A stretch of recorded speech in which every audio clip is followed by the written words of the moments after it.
ಈ ಸರ್ಕಾರ ಪಾಪರ್ ಚೀಟಿ ತಗೊಳ್ತಾ ಇದೆ. ಸಂಪೂರ್ಣವಾಗಿ ನಾನು ಮೊದಲೇ ಹೇಳಿದ್ದೇನೆ, ಈ ಯಾವಾಗ್ಲೂ ಕೂಡ ಈ ಅರೆ ತುಂಬಿದ ಪಾತ್ರೆಗಳು ಸೌಂಡ್ ಜಾಸ್ತಿ ಮಾಡ್ತವೆ. ಹಣ ಇದ್ರೆ ಸೌಂಡ್ ಮಾಡೋದಲ್ಲ ಅದು. ಈಗೇನಾಗಿದೆ, ಬರೀ ಮಾತುಗಳು ಮಾತಾಡ್ತಾ ಇರ್ತಾರೆ ಹೊರತು ಅವರಲ್ಲಿ ಹಣ ಇಲ್ಲ. ಇದನ್ನ ಎಲ್ಲರೂ ಒಂದು ರೌಂಡ್ ಹೇಳಿ ಆಯ್ತು ಕಾಂಗ್ರೆಸ್ನವರು. ಒಂದು ಕಡೆ ಅಭಿವೃದ್ಧಿ ಇಲ್ಲ. ಅಭಿವೃದ್ಧಿ ಬೇಕಾ, ಗ್ಯಾರಂಟಿ ಕಳ್ಕೊಳ್ಳಿ. ಗ್ಯಾರಂಟಿ ಬೇಕಾ, ಅಭಿವೃದ್ಧಿ ಬಗ್ಗೆ ಮಾತಾಡಬೇಡಿ ಅನ್ನೋ ಮಟ್ಟಕ್ಕೆ ಈಗಾಗಲೇ ಅವರು ತಲುಪಿ ಆಗಿದೆ. ಬಹುಶಃ ಇನ್ನೇನೋ 6 ತಿಂಗಳು ಚುನಾವಣೆ ಇದೆ ಅನ್ನೋ ಪರಿಸ್ಥಿತಿಗೆ ಬಂದಿದ್ದಾರೆ ಅವರು. ಜನರ ಆಕ್ರೋಶ ಕಾಂಗ್ರೆಸ್ನ ವಿರುದ್ಧವಾಗಿ ಇಡೀ ರಾಜ್ಯದಲ್ಲಿ ಇವತ್ತು ಭುಗಿಲೆದ್ದಿದೆ. ಎಲ್ಲಾ ಶಾಸಕರು ಇವರ ವಿರುದ್ಧವೇ ಮಾತಾಡ್ತಿದ್ದಾರೆ, ಅವರ ಶಾಸಕರೇ. ಇಂಥ ಪರಿಸ್ಥಿತಿ ಇರುವಾಗ ಬರೀ ಬೊಗಳೆ ಬಿಡ್ತಾರೆ.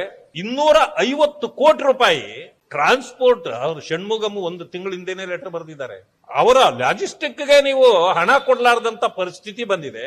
ನಿಮ್ಮ ಬಡ್ಜೆಟ್ ನಲ್ಲಿ ಮೆನ್ಷನ್ ಮಾಡಿದ್ರಿ ಯಾವುದೋ ಒಂದು ವಿದ್ಯುತ್ ಇದರ ಸ್ಕೀಮ್ದೊಂದು, ಕೇವಲ 40 ಕೋಟಿ 24ರಲ್ಲಿ ಅನೌನ್ಸ್ ಮಾಡಿದ್ರು. ಅದನ್ನು ಮಾಡಕ್ ಆಗೋದಿಲ್ಲ, ದುಡ್ಡಿಲ್ಲ ಅಂತೇಳಿ ಅದನ್ನು ವಿತ್ಡ್ರಾ ಮಾಡಿಬಿಟ್ಟಿದ್ದಾರೆ ಮೊನ್ನೆ. ಅಂದ್ರೆ 20, 30, 40 ಕೋಟಿಯ ಇದನ್ನೇ ಪ್ರಾಜೆಕ್ಟ್ಗಳನ್ನೇ ಮಾಡಲಾರ್ದಂತ ಕಾಂಗ್ರೆಸ್ ಸರ್ಕಾರ ಯಾವ ಮಟ್ಟಕ್ಕಿದೆ? ಅದು ಪುಕ್ಕಟೆ ಬರ್ತಕ್ಕಂತ ಅಕ್ಕಿಯನ್ನ ಸಾಗಿಸಿ ಜನರಿಗೆ ತಲುಪಿಸಲಿಕ್ಕೆ ನಿಮಗೆ ಯೋಗ್ಯತೆ ಇಲ್ಲ, ಆ ದುಡ್ಡು ಕೊಡ್ಲಿಕ್ಕೆ ನಿಮಗೆ ಆಗಲ್ಲ ಅಂತಂದ್ರೆ ಯಾಕೆ ಇನ್ನು ಸರ್ಕಾರ ಈ ಗೊಂದಲದಲ್ಲೂ ಈ ಇದರಲ್ಲಿ ಯಾಕೆ ನೀವು ಸರ್ಕಾರ ಮಾಡ್ತೀರಿ? ರಾಜೀನಾಮೆ ಕೊಟ್ಟು ಬಿಟ್ಬಿಡಿ. ಆ ಕಡೆ ಬಂದವರು ಯಾರು ಮಾಡ್ತಾರೆ, ಚೆನ್ನಾಗಿ ಮಾಡೋರು ಇದಾರೆ, ಮಾಡ್ತಾರೆ. ಮಾನ್ಯ ಮುಖ್ಯಮಂತ್ರಿಗಳು ಇದನ್ನೆಲ್ಲ ಯೋಚನೆ ಮಾಡಬೇಕು. ಬರೀ ಅಧಿಕಾರ ಯಾವಾಗ ನಂದು ಹೋಗ್ಬಿಡ್ತದೋ, ಇನ್ನೊಬ್ರು ಯಾರು ಬಂದು ಕೂತ್ಕೊಳ್ತಾರೋ, ಅಥವಾ ನನಗೆ ಯಾರು ಸಿಗುತ್ತದೋ ಅಂತ ಇನ್ನೊಬ್ರು, ಈ ಗೊಂದಲ ಇಟ್ಕೊಂಡು ರಾಜ್ಯ ನಡೆಸೋದಕ್ಕಿಂತ ರಾಜೀನಾಮೆ ಕೊಟ್ಟ ಕಡೆ ತೊಲಗೋದು ಬೆಸ್ಟ್.